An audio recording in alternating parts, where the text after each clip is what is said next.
We are here with the Matt Walsh. Man, it is great to have you out here at Front Sight. Great to be here, yeah. What made you decide to come out in the middle of the desert and shoot guns?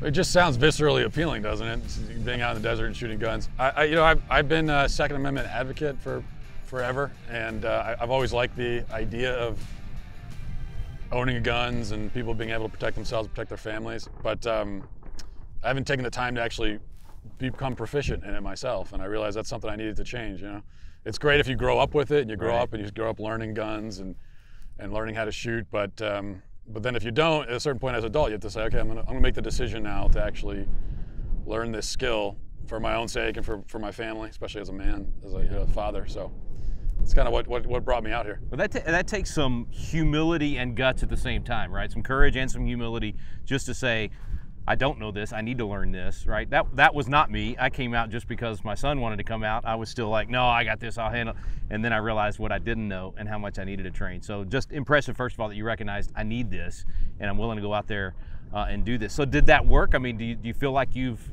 improved, learned some skills, feel more confident with it? Yeah, oh yeah. I mean, I was starting at zero, so you know, any notches above that is improvement. But I think just from being here, I've improved far more than I thought I would. And you know, I was saying to my wife before I came here, I was a little bit like nervous because I thought I would suck so bad that I didn't want to embarrass myself that much. But the great thing is, you know, through repetition and working with the instructors they have here who are amazing, you know, the improvement sets on a lot quicker than I thought. And also, you know, you're working with professionals; they're not going to make fun of you for not being an expert. So except me. Of course you were. But I was making fun, but no, I didn't actually. And I know you kept thinking we were, you know, just being nice, but no, you really did do well. I think part of it is just that eagerness to want to learn and to do it right. And so you soaked in everything the instructors gave you, and really in the time period that you were out here, massive improvement. From what I saw on the outside, watching you the first minute you stepped on the range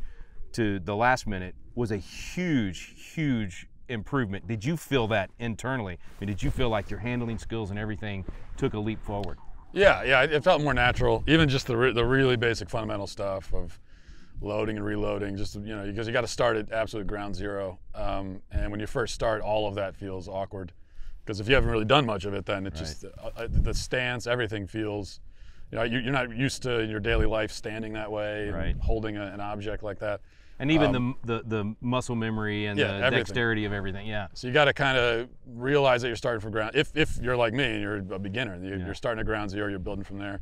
And if you can walk away just feeling like this is a little bit more natural and it doesn't feel as awkward, then that to me, that's in and of itself right there, that's a massive improvement. Good enough, you want to do it again?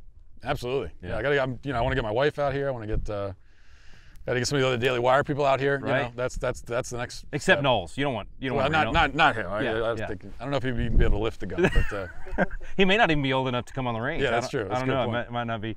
No. So we didn't get a lot of time on the Constitution part, but just philosophically, what do you think about this idea of people coming out, learning to defend themselves and their family, but also getting just that basic civic literacy that we don't do in schools anymore, having the chance to dive into the Constitution a little bit?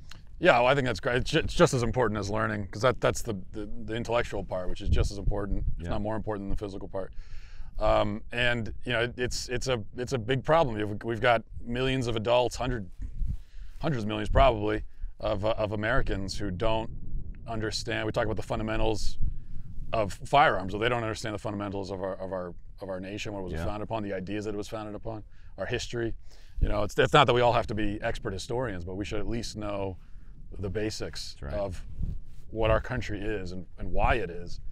And that's being lost, and in large part because the school system is failing, either failing to teach it or actively teaching things that are false on that subject. So I think that's awesome, yeah. There was a signer of the Constitution named George Mason. He said, "No free government nor the blessings of liberty can be preserved to any people, but by a frequent recurrence to fundamental principles." And just like you're saying, if you don't have the principles of firearms, you're not going to do well and learn this. If we don't have the principles of freedom, if we don't know what they are, we can't expect to be able to pass them on to our kids. And I agree with what you just said. Is everybody doesn't have to become a legal expert or any of that, but just to know the basics of being a good citizen and what's my job under the Constitution. That's really our goal, is get millions of citizens to understand what is your job, not just to enjoy the blessings of liberty, but actually preserve this thing. So getting them to come out here and learn, that's our mission, you know. And the firearms is the window dressing and the eye candy to get them here. Yeah. But so then they get the benefit of being able to defend themselves. But that intellectual knowledge is huge. You're equipping people on a daily basis through your show in the same way. I mean, through your commentary of what's happening every day, you're sneaking in those principles as you comment on that and teaching people why what's happening is wrong and what the right things are. So to me, it feels like a perfect marriage. I'm really glad you came. I hope you see it that way, and I hope you see how they can tie together.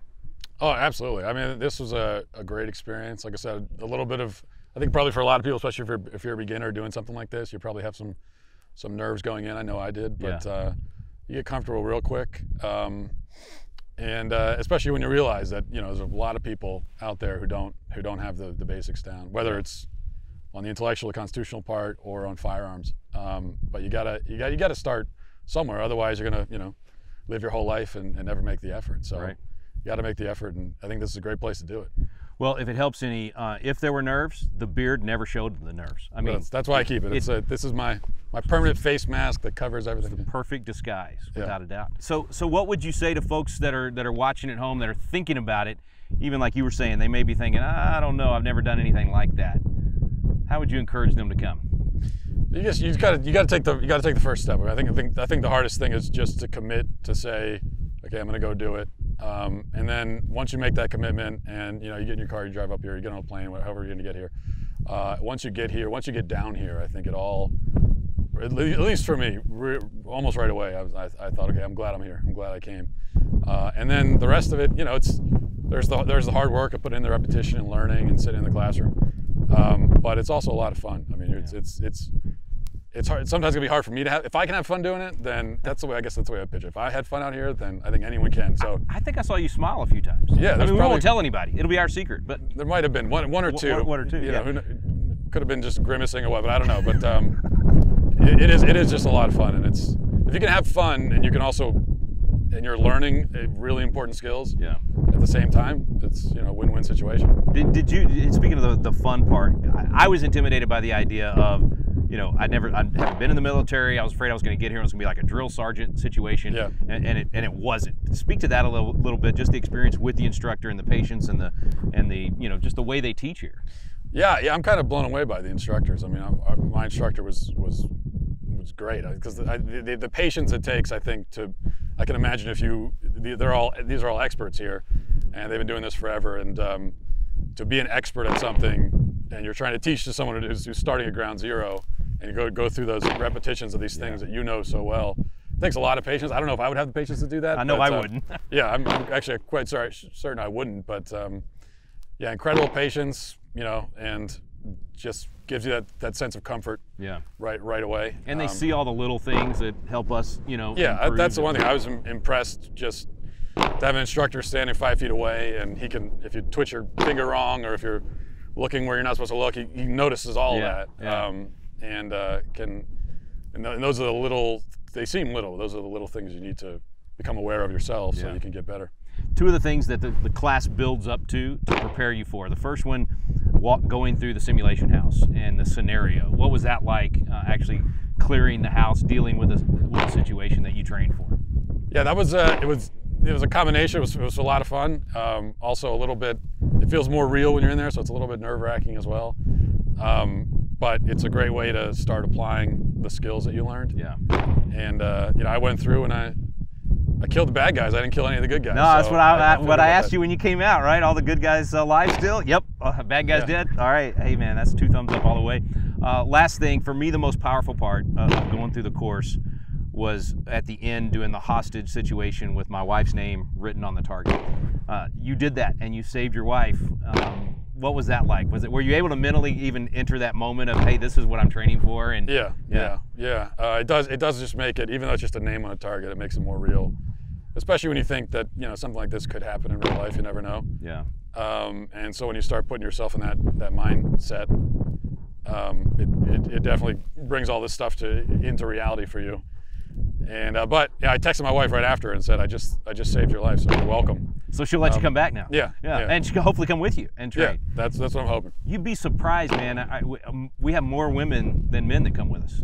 So like Wow. our demographic for the folks that come do the class is about 55, 45 more women. And actually, most of the families that come, it's the wife that is pushing hard to come. I know that sounds crazy, but I think they recognize the need to be able to defend the family, you know, and the violence and the things that are happening out there in our world today.